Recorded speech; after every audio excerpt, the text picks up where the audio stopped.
રહી છું. આજે આપણી સાથે ઝીરો થી હીરો બનનાર રાધે રાધે ફેમસ યાની કે નીર્સ પટેલ અત્યારે આપણી સાથે બિરાજમાન છે અને ખાસ કરીને આપણી મુલાકાતે આવ્યા છે. ત્યારે આજે હું એમની પાસેથી ઘણી બધી માહિતીઓ લઈશ અને કઈ રીતે તેઓ ઝીરોમાંથી હીરો બન્યા, એનો સંઘર્ષ કરતાની સાથે તેઓએ સફળતા કઈ રીતે મેળવી, આજે તેમના જીવન સફરની વાતો કરીશું. તો નીર્સ પટેલ, આપનું ખૂબ ખૂબ સ્વાગત છે.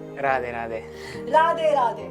તો નીર્સ પટેલ, ખૂબ જ યુટ્યુબમાં ચમક્યા છો તમે આજકાલ. મોર દેન 1.25 લાખ જેટલા સબસ્ક્રાઇબર તમારા છે અને ફેન્સની તો વાત ના પૂછો. માત્ર રાધે રાધે કીધું એટલે ઓ માય ગોડ, યુટ્યુબમાં તમે ટોટલ છવાઈ ગયા છો. તમારો કોન્સેપ્ટ જે છે લોકોને હસાવવાનું છે, સોશિયલ મેસેજ આપવાનું છે.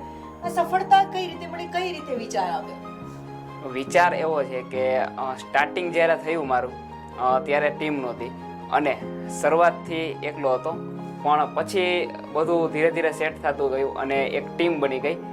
અને આ ડાયલોગ છે જે રાધે રાધે એક સ્ક્રિપ્ટમાં નહોતો, પણ મારાથી અચાનક અંદરથી નીકળી ગયો કે રાધે રાધે. ત્યારથી આ બધી શરૂઆત થઈ ગઈ. નીર્સ, રાધે રાધે આ તમારો ડાયલોગ ખૂબ જ ફેમસ થયો.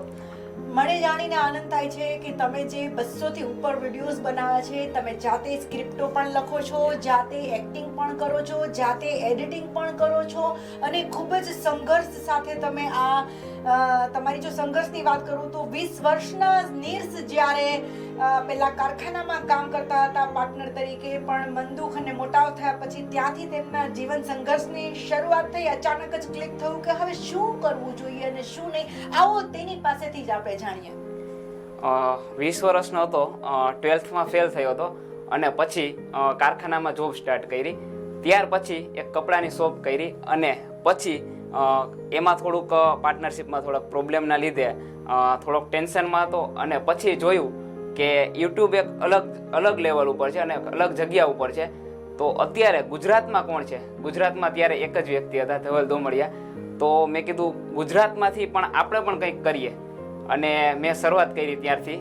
પણ ત્યારે લેપટોપ નહોતું, સ્ટેન્ડ નહોતું, કંઈ નહોતું, પણ શરૂઆત એક મેં ત્યાંથી કરી અને બધું સ્ક્રિપ્ટિંગ, એડિટિંગ બધું જાતે જ શીખેલું છે.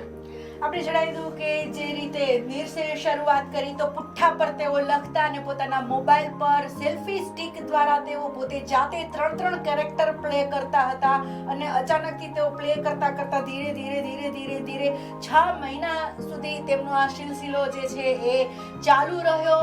વગર કોઈ નેગેટિવિટી તેઓ આ તરફ આગળ વધતા ગયા અને સફળતા જેને કહેવાય ને કે બારણા પર ટકોરા મારીને ગઈ, એવી જ રીતે એક દિવસ તેમને સફળતા મળી જ ગઈ અને આજે તેઓ સફળતાના શિખર પર છે.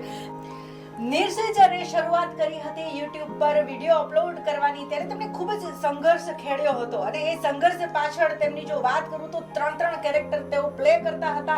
એક માત્ર સેલ્ફી સ્ટિક એમની જોડે હતી, એક મોબાઈલ હતો અને મોબાઈલ દ્વારા તેઓ મોબાઈલના પુઠ્ઠા પર રાખી અને તેઓ પુઠ્ઠા પર સ્ક્રિપ્ટિંગ કરતા હતા અને ત્યારબાદ તેમની સફળતાએ જે એક દિવસ બારણા પર ટકોર મારી, 6 મહિના સુધી આ સિલસિલો ચાલુ રહ્યો અને ત્યારબાદ તેમને સફળતાના શિખરો સર કરવાનું શરૂ કર્યું. નીર્સ, કઈ રીતે આ શક્ય બન્યું? કેમ કે તમે માત્ર એક મોબાઈલ જેવું ઇન્સ્ટ્રુમેન્ટ તમારી પાસે, એક સેલ્ફી સ્ટિક અને પુઠ્ઠા પર તમે સ્ક્રિપ્ટો લખતા. જ્યારે શરૂઆત કરી ત્યારે કાંઈ હતું નહીં. એક શોપ હતી, શોપની પાછળ નાનકડો ચેન્જિંગ રૂમ હતો. ચેન્જિંગ રૂમમાં એસીનું બોક્સ હોય, એસીના બોક્સ ઉપર સેલ્ફી સ્ટિક ચડાવીને તેમાં મોબાઈલ ચડાવીને અને ત્યાં હું શૂટ કરતો. 3 કેરેક્ટર કરતો, અલગ સ્ક્રિપ્ટ લખતો પુઠ્ઠા પર, પણ કોઈ સામે જાળવાળું હતું નહીં એટલે સ્ક્રિપ્ટને હું સામે ચોંટાડી દેતો અને પછી એ રીતે એક કેરેક્ટર આખું ભજવી લેતો, પછી સામેનું કેરેક્ટર ને પછી રાત જાગીને એડિટિંગ કરતો એમને. સૌથી વધારે સંઘર્ષ ત્યારે થાય જ્યારે 3 કેરેક્ટરો પ્લે કરવાના થાય ત્યારે નજરનું પણ ધ્યાન રાખવું પડતું હોય. જો બાય મિસ્ટેક સપોઝ કોઈ બાજુ આપણે જોઈને વાત કરતા હોય અને સામે બીજું કેરેક્ટર હોય તો એવું પણ ના લાગવું જોઈએ કે આ નેચરલ નથી. તમે કઈ રીતે એડજસ્ટ કરતા? સ્ક્રિપ્ટિંગ જે રીતે કરતો કે ચંદુ એક કેરેક્ટર છે તો ચંદુનું કેરેક્ટર પહેલા પૂરેપૂરું લખી લેવું, એના ડાયલોગ પાછળ એક લખવું કે આ ડાયલોગ આના માટે છે, પપ્પુ માટે છે, આ ડાયલોગ કરશન માટે છે તો એના માટે છે ડાયલોગ, તો તે બાજુ નજર ફેરવી અને પછી આખું અને પ્લસ એડિટિંગમાં ખાસ ધ્યાન આપવાનું આ વસ્તુમાં. ખૂબ સરસ. નીર્સ, જે કેરેક્ટર તમે મૂકો છો બરાબર, એ કેરેક્ટર તમારા ફિક્સ હોય છે દર વખતે? શરૂઆત કરી હતી ત્યારે થોડા ફિક્સ હતા, પણ હવે બધું ચેન્જ થઈ ગયું છે. હવે ટૂંકમાં પબ્લિકને જેવું, લોકોને જેવું અને ફેન લોકોને જેવું પસંદ આવે એ રીતે આગળ શરૂઆત થઈ. સૌથી વધારે તમે સ્ટોરી લખો ત્યારે શું પસંદ કરતા હોય, શું લખવું ગમતું હોય વધારે તમે, જ્યારે કે લોકોને વધુ ગમે, આકર્ષે? સ્ટોરી એક એવું છે, અત્યારે થોડું ચેન્જ કરી નાખ્યું છે. સ્ટોરીની પાછળ એક મેસેજ મળવો જોઈએ. કોઈ પણ સ્ટોરી લખું તો એના એન્ડ, શરૂઆતથી નહીં પણ એના અંતથી વિચારું અને એમાં એક મેસેજ મળે પછી એની શરૂઆત કરું. તમે સ્ક્રિપ્ટિંગ કઈ રીતે લખવાની શરૂઆત કરી? ક્યારે આની પહેલા તમે લખ્યું હતું કોઈ માટે?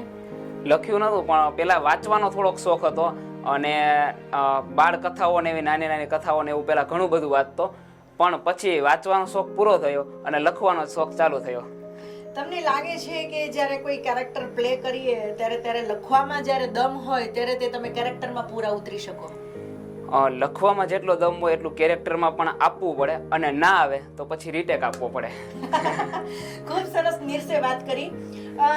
કેમ કે કોઈ કેરેક્ટરને અંદર પૂરેપૂરો ન્યાય આપવો, અને એ પણ વજનદાર કોઈ સ્ક્રિપ્ટ હોય ત્યારે તમે એક કેરેક્ટરને ન્યાય આપી શકો છો, ત્યારે પૂરેપૂરું કેરેક્ટર છે નીકળીને બહાર આવે છે.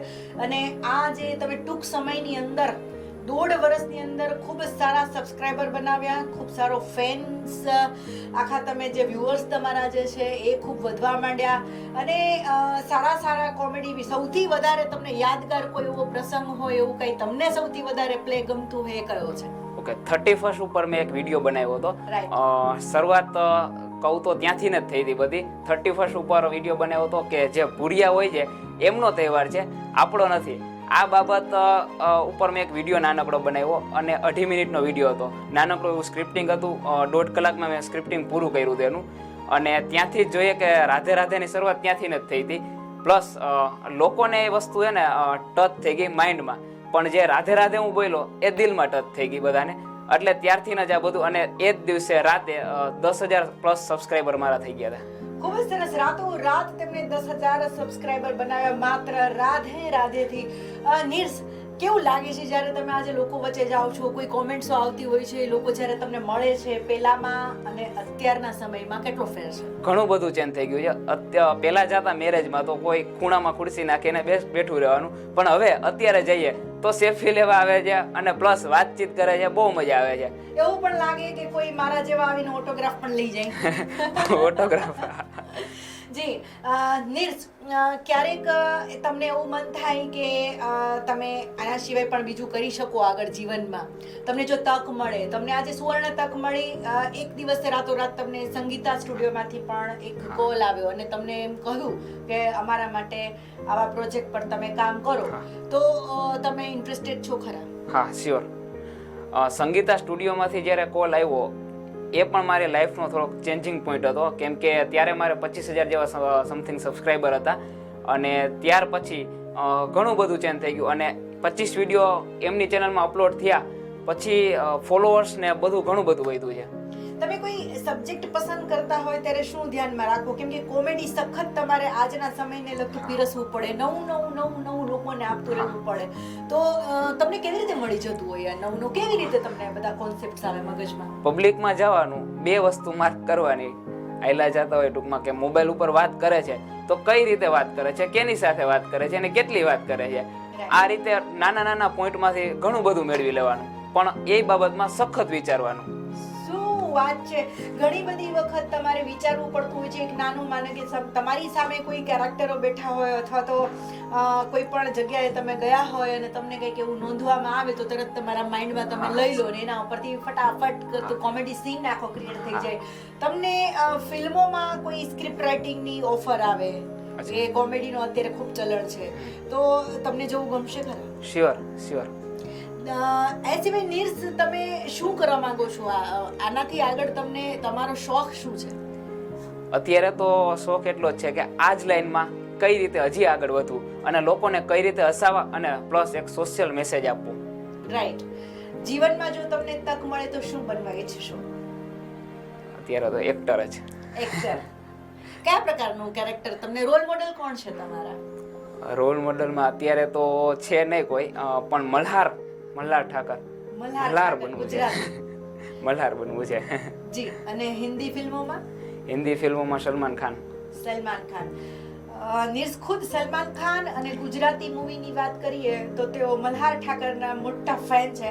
એમને પણ કંઈક ગુજરાતી ફિલ્મ ઇન્ડસ્ટ્રીમાં કરી બતાવવાની એક તમન્ના છે, એમની પણ એક વિશ છે કે તેઓ પણ એક સારા એક્ટર બની શકે છે અને ખૂબ જ સારું કામ પોતે કરી શકે છે. તો ક્યાંક જો તેમના બારણા પર ટકોર વાગી જાય તો તેઓ રેડી જ છે. અને અમારી પોતાની તમને ખૂબ ખૂબ શુભેચ્છાઓ છે કે તમે ખૂબ ખૂબ તમારી નામના કેળવો, તમે પ્રસિદ્ધિ મેળવો, તમને ભગવાન ખૂબ જ આ વ્યવસાયની અંદર સફળ બનાવે. કેમ કે ઝીરોથી હીરો બનવા પાછળનો જે એક 20 વર્ષનો યુવાન જ્યારે એક 23 વર્ષની ઉંમર સાથે સફળતાના શિખરે હોય ત્યારે ખરેખર તમારા માતા પિતાને અત્યારે કેવું લાગે છે? કેમ કે આ જે લોકો માતા પિતા હોય એ મોટે ભાગે એમ જ કહેતા હોય કે ભાઈ તારે ભણવું જોઈએ, ગ્રેજ્યુએશન કમ્પ્લીટ કરવું જોઈએ, નોકરી કરવી જોઈએ, બિઝનેસમાં સેટ થવું જોઈએ, અથવા તો તારે પર્ટિક્યુલર આ વ્યવસાયમાં ધ્યાન દેવું પડે. તો તમારા ફેમિલીમાં પણ એવું વાતાવરણ છે? થેન્ક યુ તો પહેલાં મમ્મી પપ્પાને જ કહીશ, કેમ કે જ્યારે મેં શરૂઆત કરી ત્યારથી એનો સપોર્ટ અને અત્યાર સુધી એમનો ફૂલ સપોર્ટ છે. ક્યારે એવું મને ના નથી પાડી કે આ બાબતમાં તું ના જા. એટલે આ યુટ્યુબ બાબતમાં મમ્મી પપ્પાનો ઘણો બધો સપોર્ટ છે. થોડાક ફેમિલી મેમ્બર્સ એવા હતા કે જ્યારે શરૂઆત કરી ત્યારે એમને ઘણું બધું નેગેટિવ કીધું, પણ અત્યારે બધા પોઝિટિવ થઈ ગયા છે. શરૂઆતમાં જ્યારે તમે વિડીયોઝ બનાવ્યા કેવો અનુભવ હતો? મતલબ જ્યારે તમે સાવ શરૂઆત જ કરી હશે તો તરત તો સફળતા ના જ મળી હોય, તો ક્યારેક તમને એવું બન્યું છે કે ડિમોરલાઇઝ થયા હોય? યસ, એવું થયું હતું જ્યારે હું ગામડે ગયો હતો. એક મેરેજમાં ગયો હતો ગામડે, અને ત્યારે મને સેલ્ફી ઉપર વિડીયો બનાવતો હું નાના નાના, એટલે એ બાબત બધા વિડીયો ગામડે શેર થયા હતા. અને ગામડે શેર થયા ત્યારે બધાએ જોયા તો એ બધા ત્યારે એમ કીધું ગાંડો આવ્યો, ગાંડો આવ્યો. પણ હવે આ બધું ચેન્જ થઈ ગયું છે. હવે બધા આવે છે, સેલ્ફી લેવા આવે છે, રાધે રાધે કરે છે, બેસે છે, પાછે વાતચીત કરે છે અને બધા ઓળખે છે. હવે મહત્વનો પોઈન્ટ આ બધું જોતા એવું લાગે છે કે લોકો સફળતાના પૂજારી છે. શ્યોર. અને હવે જે તમારામાં એક ઉત્સાહની લાગણી દેખાય છે, કોન્ફિડન્સ, એક આત્મવિશ્વાસ દેખાઈ રહ્યો છે, તો એ જ લોકો જે વાતો કરતા હતા, જે તમારી પીઠ પાછળ હતા, તમારી સામે, કે ભાઈ આ શું માંડ્યું છે અથવા આ શું કરે છે, આનો શું મતલબ છે, હવે એ લોકો તમારા પ્રત્યેનો અભિગમ કેવો છે? અત્યારે એ લોકો બધા પોઝિટિવ થઈ ગયા છે અને પ્લસ હવે એમ કહે છે કે વિડીયો સારો છે, અમને પણ વિડીયોમાં લે. હવે ખૂબ જ સરસ. ટૂંકમાં જ્યાં સફળતા છે ને ત્યાં જ તમારી આગળ પાછળ વ્યક્તિઓ ફરતા હોય છે. તે વાત સત્ય હકીકત છે. નિર્સે પોતે પોતાના જીવનમાં એક કડવો અનુભવ કર્યો છે અને એ પરથી આપણને એક મેસેજ મળે છે કે જેમનામાં કંઈક આવડત હોય છે ને એ ક્યારેય છુપાતી નથી, એ બહાર આવીને જ રહે છે. ચાહે ગમે તેટલી નેગેટિવિટી હોય, ગમે તેટલો સંઘર્ષ એમણે કરવો પડ્યો હોય અથવા તો ગમે તેટલા એ ટેન્શનમાં આવી ગયા હોય, પણ એની અંદરની જે કલા હતી એ એક કુદરતી રીતે બહાર આવી અને એ કલાને એને સંઘર્ષ કરીને ખૂબ જ સાંભળીને અને હતાશા પણ ક્યાંક આવી હશે છતાં પણ નિરાશ થયા વગર તેમણે પોતે સફળ થઈને લોકોને સાબિત કરી બતાવ્યું કે જો પોતે ધારે અથવા તેમના મનમાં હોય તો એ બિલકુલ સફળ વ્યક્તિ બની શકે છે. નિર્સ, તમે આજના યુવાનોને જે આવું જ કંઈક કરવા માંગતા હોય, કેમ કે આજકાલ યુટ્યુબનો જમાનો છે અને એકદમ ક્રેઝ વધ્યો છે યુટ્યુબનો, તો ઘણા બધા આવી રીતે નાના નાના સૌ ટિકટોક અત્યારે ચાલ્યું છે, ઘણા બધા સોશિયલ સાઇટ્સ પર આવી બધી અલગ અલગ એપ્લિકેશન્સો આવી છે, તો પોતાની રીતે દરેક વ્યક્તિ કંઈક ને કંઈક અપલોડ કરવા માટે એકદમ ઉત્સાહમાં હોય અથવા તો એમને ગમતું હોય જવું, તો શું કહેશો એવા યુવાનોને? એટલું જ કહીશ કે મેં જ્યારે શરૂઆત કરી ત્યારે ટ્રાયપોડ નહોતું, લેપટોપ નહોતું, કંઈ નહોતું. અત્યારે બધું મળે છે, બધાને મળે છે. તો શરૂઆત કરી દો, રાહ ના જુઓ, ટાઈમ આવશે એક દિવસ. રાધે રાધે. ખૂબ વાત એમણે મજાની અને મુદ્દાની કહી કે ભાઈ સમય જે છે ને એ તમારો આવશે જ, પણ તમે હતાશામાં ક્યારેય ના સપડાઈ જાઓ અને જો તમારામાં કંઈક પોઝિટિવિટી હશે અને આત્મવિશ્વાસ હશે તો બિલકુલ તમે તમારો જે ગોલ છે, ધ્યેય છે એ પ્રાપ્ત કરી જ શકશો. નિર્સ, ખૂબ ખૂબ શુભેચ્છા તમને આગળ પણ અમારી ચેનલ તરફથી, અને આગળ તમે હીરો બનો, આગળ તમે આવા ને આવા યુટ્યુબ પર અમને વિડીયોઝ જે છે, ક્લિપ્સ તમે પીરસતા રહો અને અમને આનંદ આવતો રહે, તમે હસતા રહો, અમને હસાવતા રહો. તો નીરજ તમારો ખૂબ ખૂબ આભાર સવેરા ચેનલમાં તમે આવ્યા. Thank you. સવેરા ચેનલને રાધે રાધે. તો મિત્રો આવા જ વ્યક્તિત્વને આપણે મળતા રહીશું. ત્યાં સુધી હું પણ રજા લઈશ. નમસ્કાર.